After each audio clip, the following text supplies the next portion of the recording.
지금까지 살아오시면서 내 인생 최고의 때는 언제라고 생각하십니까?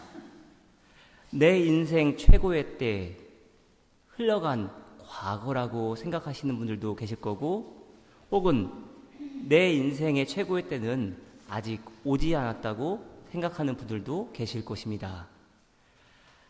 결혼식 당일에 어른들이 한결같이 하시는 말씀이 있었습니다. 지금이 최고 좋을 때다. 지금이 최고 좋을 때야. 여러분들도 그런 말씀 많이 들으시고 하셨습니까? 근데 저는 그 말이 전혀 축하 인사로 들리지 않았습니다. 인생 살아보니까 그때가 최고 좋을 때더라. 이런 뉘앙스로 살아온 인생을 되돌아보면서 어쩌면 푸념하는 말로 들렸습니다. 그래서 상당히 거북했고요. 속으로 이렇게 생각했습니다. 그래도 저는 아직 결혼한 지 18주년 다 되어가니까 이런 말 할 자격이 있는 것 같아요. 왜 지금이 최고 좋을 때지? 살아가면서 더 행복할 건데 이렇게 생각했었습니다. 여러분 모두 그렇게 생각하시죠? 왜 내가 대답이 없으신가요? 여러분 모두 그렇게 생각하시죠?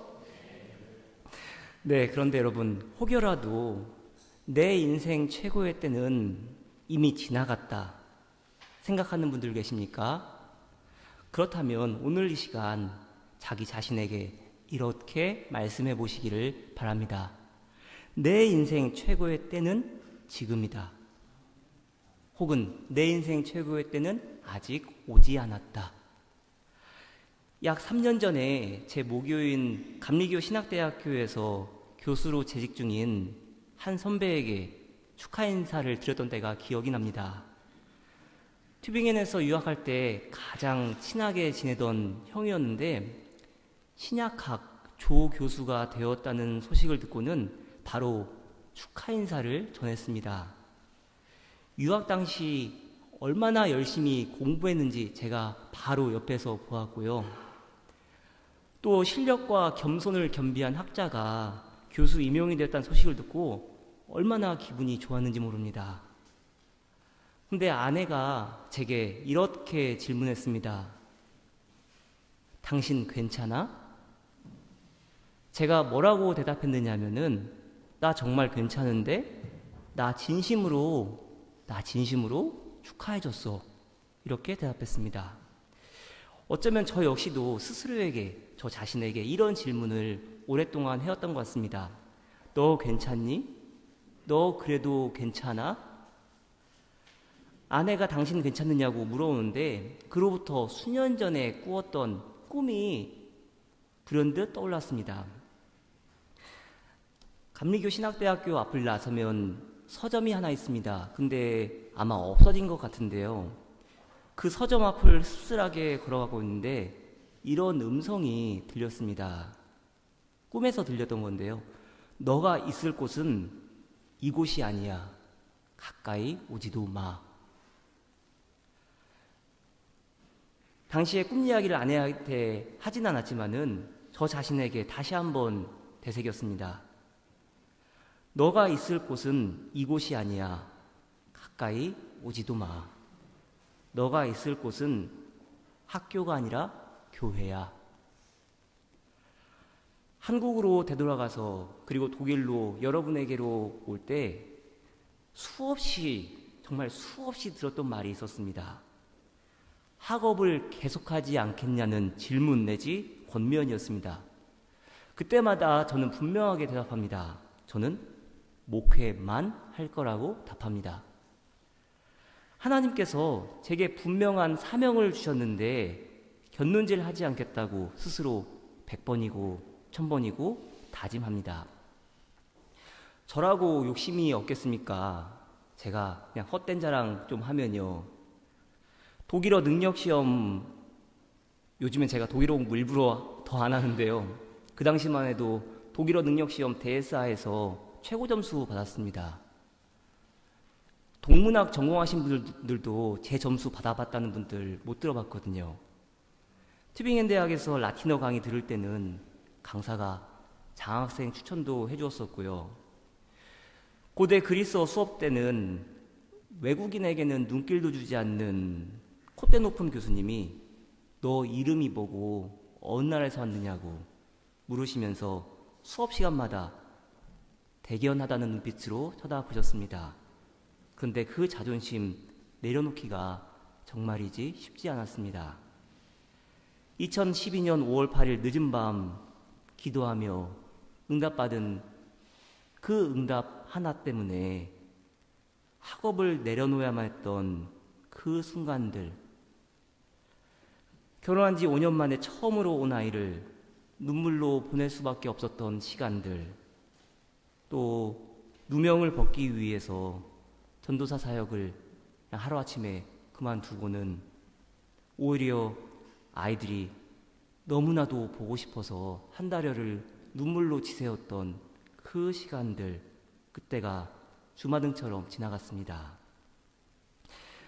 세상의 눈으로 보면은 그런 실패도 없을 것입니다. 그러나 하나님은 오히려 그 시간 통해서 기도하게 하셨고 말씀을 깨닫게 하셨습니다. 그리고 저를 새롭게 하는 그런 시간이었습니다. 당시 저는 어느 누가 보더라도 저 역시도 저 자신을 바라보면서 인생의 실패자라고 생각했습니다. 그러나 하나님은 그 시간을 통해서 오히려 저를 목사 되게 하실 준비를 하셨고, 저의 해석인데요, 저만의 해석인데, 믿음의 눈으로 보면은 하나님은 이미 그 시간부터 여러분과 함께할 오늘을 스케치하셨는지 모르겠습니다.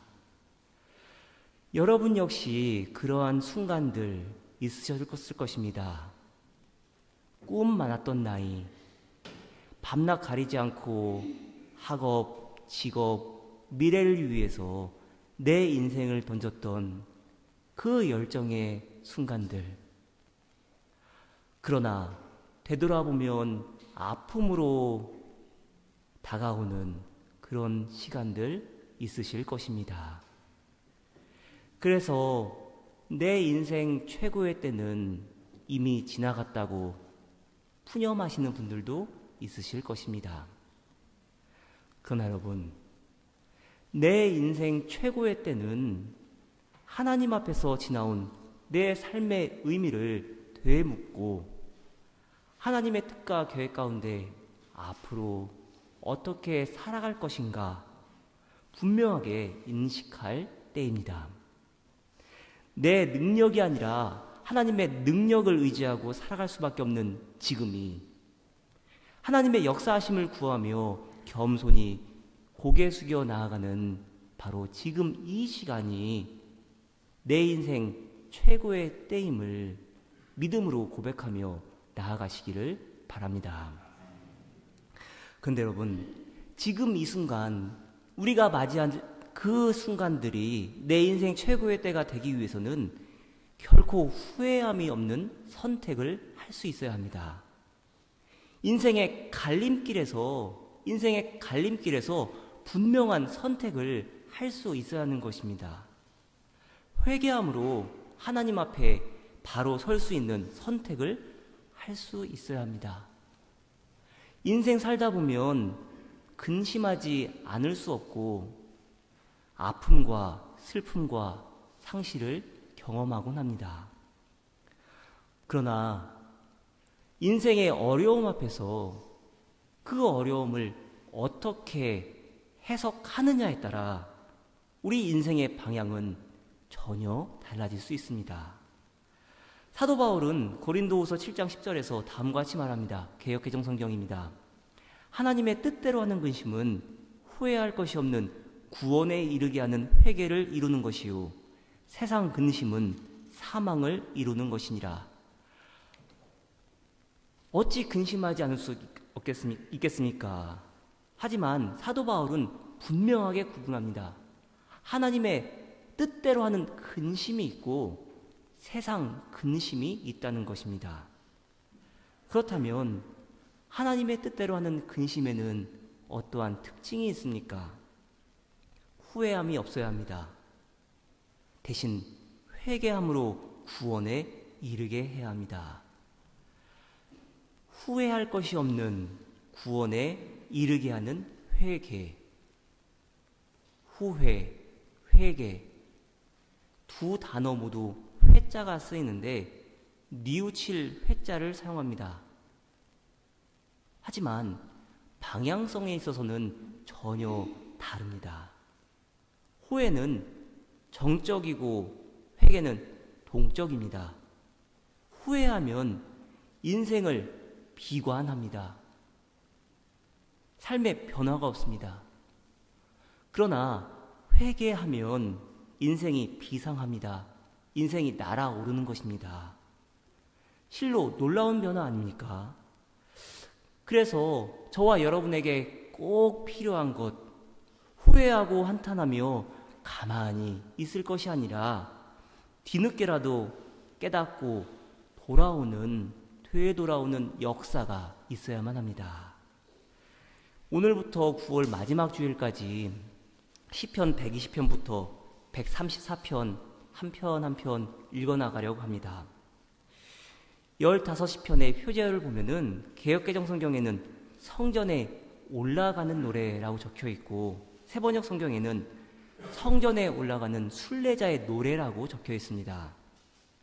지난주에 말씀드렸듯이 시편 150편은 총 5권의 책으로 나눠져 있고 각각의 책은 다윗 시대, 솔로몬 시대, 분열 왕국 시대, 포로기 시대, 그리고 포로기 이후 시대를 배경으로 노래하고 있습니다. 그래서 오늘부터 함께 읽을 성전에 올라가는 노래는 이스라엘 백성이 포로기 이후에 나라 잃은 서름을 뒤로하고 예루살렘을 되찾으며 감격함으로 감사함으로 함께 부른 노래 모음집에 해당합니다. 하나님께서 예레미야 선지자에게 이렇게 말씀하신 바 있습니다. 29장 10절로 11절 말씀입니다. 여호와께서 이와 같이 말씀하시니라. 바벨론에서 70년이 차면 내가 너희를 돌보고 나의 선한 말을 너희에게 성취하여 너희를 이곳으로 돌아오게 하리라. 여호와의 말씀이니라. 너희를 향한 나의 생각을 내가 아나니 평안이요 재앙이 아니라 너희에게 미래와 희망을 주는 것이니라. 70년이 차면 70년이 지나면 이스라엘로 예루살렘으로 되돌아오게 하겠다는 하나님의 의지이고 계획입니다. 비록 지금은 재앙 가운데 놓여 있지만 하나님의 때가 되면 평안과 희망을 허락하시겠다는 말씀입니다. 그 기다림이 얼마나 간절했겠습니까? 정말 그 시간이 올까? 반신반의했을 것입니다. 그러나 마침내 신실하신 하나님께서 그 약속을 이루십니다. 그렇기에 지난주 본문 시편 118편 1절과 시편 제5권의 첫 시작인 107편의 1절 말씀에서 하나님의 선하심과 인자하심을 노래하고 있는 것입니다. 107편 1절로 3절 말씀입니다. 여호와께 감사하라. 그는 선하시며 그 인자하심이 영원함이로다. 여호와의 속량을 받은 자들은 이같이 말할지어다. 여호와께서 대적의 손에서 그들을 속량하사 동서남북 각 지방에서부터 모으셨도다.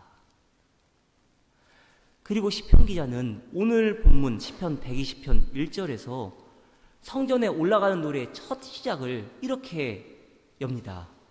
내가 환난 중에 여호와께 부르짖었더니 내게 응답하셨도다. 환난 중에 부르짖었더니 하나님의 응답의 역사가 있습니다. 산을 향하여 눈을 드니 하나님께서 도우십니다. 먼 길 순례하여 결국 예루살렘 성을 되찾았더니 평안을 되찾습니다. 하나님의 임재를 경험하게 되는 것입니다. 근데 여러분, 혹시 지난 한 주간 가정에서, 일터에서 혹은 오늘 일어나셔서 교회를 찾을 때까지 평안함 대신 다툼이나 반목 경험하신 분들 계십니까?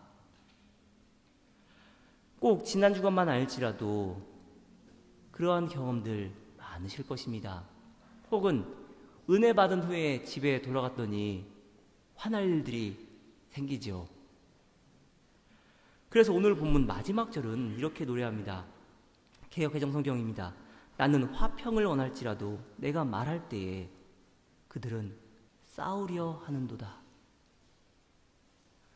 우리는 은혜의 자리를 사모하지만 실제로는 불화가 넘치는 세상 속에서 살아갈 수밖에 없습니다. 그게 현실입니다. 하지만 이 암담한 현실 속에서 오히려 하나님을 만날 기회를 발견할 수 있어야 합니다. 세상 속에서 살아가지만 하나님의 계획을 발견하고 하나님의 뜻을 성취하고자 하는 열망이 있어야 합니다. 저와 여러분의 인생이 하나님의 선한 인도하심 가운데 있음을 확신하며 나아갈 수 있어야만 하는 것입니다. 그래서 저와 여러분은 하나님과 세상 사이에서 갈림길 앞에 놓여 있는 것입니다. 그 갈림길 앞에서 어떠한 선택과 어떠한 결정을 내려야 할지 시편 기자는 묻습니다. 여러분 혹시 학창시절에 친구 대신에 대리 출석 해보신 분들 계십니까? 그런 경험들 한두 번은 있으시죠?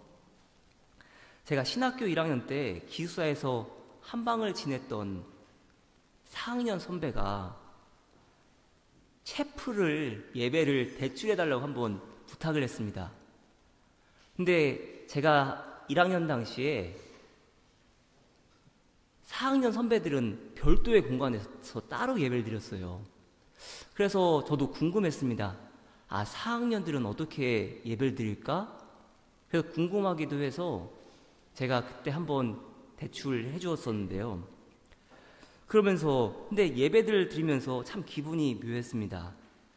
내가 4학년이 되면 어떤 모습일까 하는 상상하기도 했고요. 그러면서 내가 4학년이 되면 이런 모습이 되도록 많이 노력해야겠다 하는 생각했습니다. 제가 설교문에 적진 않았지만 우리 청년들 얼마나 열심히 공부하시나요? 저는 3학년 때요, 매일 새벽 4시에 잤습니다. 공부하느라 매일 새벽 4시에 잤는데요.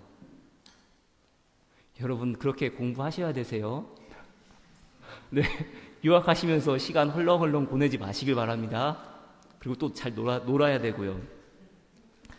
근데 이 기억이 제게는 참 신선한 충격이었던 것 같습니다.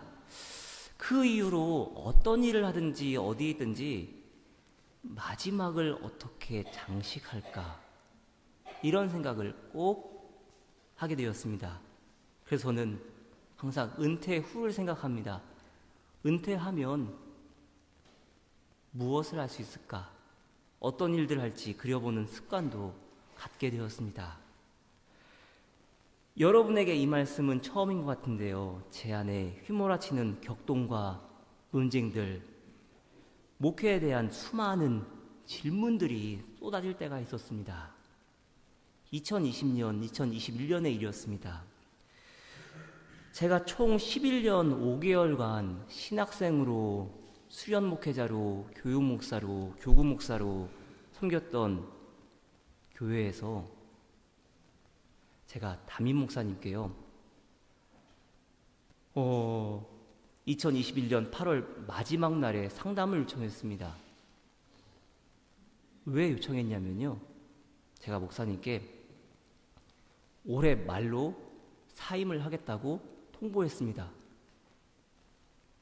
이유인즉슨 하나님께서 어디에서 다음 목회를 할지 구체적으로 보여주진 않으셨지만, 물론 저도 노력도 안 했고요, 이 교회에 있는 것은 아니라는 분명한 응답, 확신이 있기 때문에 우선 사임하겠다고 말씀드렸습니다. 그리고 첫째 아이가 내년에는 초등학교에 입학하기에 이곳에 더 있으면 전학을 해야 하니 그 전에 머물 곳을 정하고 입학시키노라고 말씀드렸습니다. 목사님께서도 제 성격을 아시니 별 말씀하지 않으시고 상담은 끝났습니다. 그런데 다행인 건지 불행인지는 모르겠는데요. 그 일이 얼마 있지 않고 목사님의 어머니께서 소천을 하셨고요. 그리고 연말 다가오면서 목사님께 다시 사임을 말씀드릴 기회를 놓쳤습니다. 그리고 목사님 역시 20년 이상을 알아온 저를 그렇게 목회를 쉬도록 하는 것은 원치 않으셨습니다. 근데 여러분, 그 시기가 언제랑 겹치냐 하면요, 우리 교회 청빙 시기와 정확하게 일치합니다. 이런 배경이 있었기 때문에 제가 청빙되었다는 소식을 듣고요, 한 달 만에, 근 한 달 반도 안 돼서 여러분에게로 올 수 있었던 것입니다. 근데 제가 왜 이 말씀 드리냐면, 내 안에 주체할 수 없고 휘몰아치는 격동과 움직임이 있다면 그때는 변화의 시기이고 전혀 다른 새로운 세계로 나아갈 만반의 준비가 되었다는 사실입니다. 나는 화평을 원할지라도 내가 말할 때에 그들은 싸우려 하는도다. 내 안에 평화가 없고 더 이상 이곳은 내가 있을 곳이 아니라는 확신이 드는 바로 그 순간이 하나님을 전적으로 택하는 갈림길이라는 사실입니다. 내 인생을 이제는 하나님께 맡기고 하나님의 뜻에 따라 내 인생의 향방을 결정짓겠다는 결단을 내려야만 하는 때인 것입니다. 저 개인적으로는 유학을 마무리하며 티빙엔을 떠날 때, 그리고 한국에서의 10년간의 목회를 마무리할 때가 그랬습니다. 여러분의 인생 가운데도 그러한 때 있지 않으셨습니까? 그리고 저는 우리 교회를 보면서 올해 내년이 하나님 앞에서 전적으로 새로워지는 시간이라고 확신합니다. 그렇다면 하나님 앞에서 전혀 다른 모습으로 탈바꿈하기 위해 필요한 것이 무엇입니까? 오늘 본문 2절 말씀 개역개정 읽어드리겠습니다. 여호와여 거짓된 입술과 속이는 혀에서 내 생명을 건져주소서. 거짓이 없어야 합니다. 거짓된 입술, 속이는 혀가 사라져야 합니다. 제가 2022년 한 해 하나님 앞에서 참 많은 연단을 받았습니다. 그 중에 대표적인 것이 하나님께서 세우신 권위에 대한 순종입니다. 저는 사람을 많이 가립니다. 특별히 윗사람을 섬길 때에는 분명한 기준이 있고 그 기준에 합하지 않으면 절대로 순종하지 않습니다. 그런데 하나님께서는 부족한 저를 연단시키셨고 제 입술을 주장하셨습니다. 비록 입술에 거짓은 없었지만 하나님 앞에서 순전한 마음은 아니었던 것 같습니다. 그렇기에 하나님께서 세우신 권위에 순복하는 훈련을 철저하게 받았습니다. 사랑하는 여러분, 저와 여러분이 하나님 앞에서 버려야 할 것에는 무엇이 있습니까? 시편 기자는 성전에 올라가며 가장 먼저 거짓을 버리고 회개하며 하나님 앞으로 나아가라고 노래합니다. 이스라엘 백성이 수많은 세월 포로로 노예로 지나면서 깨달은 것이 무엇입니까? 하나님 앞에서 거짓된 인생을 살았다는 사실이었습니다. 하나님 앞에서 거짓된 인생을 살았노라고 중심으로 회개한 것입니다. 그렇기에 거짓을 버리고 하나님 앞에 순전한 모습으로 나아가라는 겁니다. 저와 여러분이 내 인생 최고의 때를 맞이하기 위해서 필요한 첫 번째 마음가짐이 무엇입니까? 입술에 거짓을 버리십시오. 그래야만 하나님께서 허락하시는 인생의 부흥을 경험할 수 있습니다. 교회의 부흥 역시도 그렇습니다. 교회에 거짓이 사라져야 합니다. 거짓된 인생은 하나님 앞에서 사하심을 받을 수 없고, 거짓된 교회는 하나님 앞에서 분명 드러날 수밖에 없는 것입니다. 오늘 예배하며 기도하는 가운데 또한 이 한 주간을 지내며 하나님 앞에서 회복해야 할 우리의 진실함은 무엇인지 살펴보시길 바랍니다. 하나님 앞에서 회복해야 할 우리의 거짓된 모습 회개하시고요. 하나님 앞에서 회복해야 할 우리의 모습이 무엇일지를 깨닫는 저와 여러분 모두 되기를 간절히 축원합니다. 기도하겠습니다. 하나님 앞에서 신실해지기를 원합니다. 하나님 앞에서 진실된 대화를 나누기를 원합니다. 우리의 인생을 사용하시고 우리 교회를 들어 사용하여 주옵소서.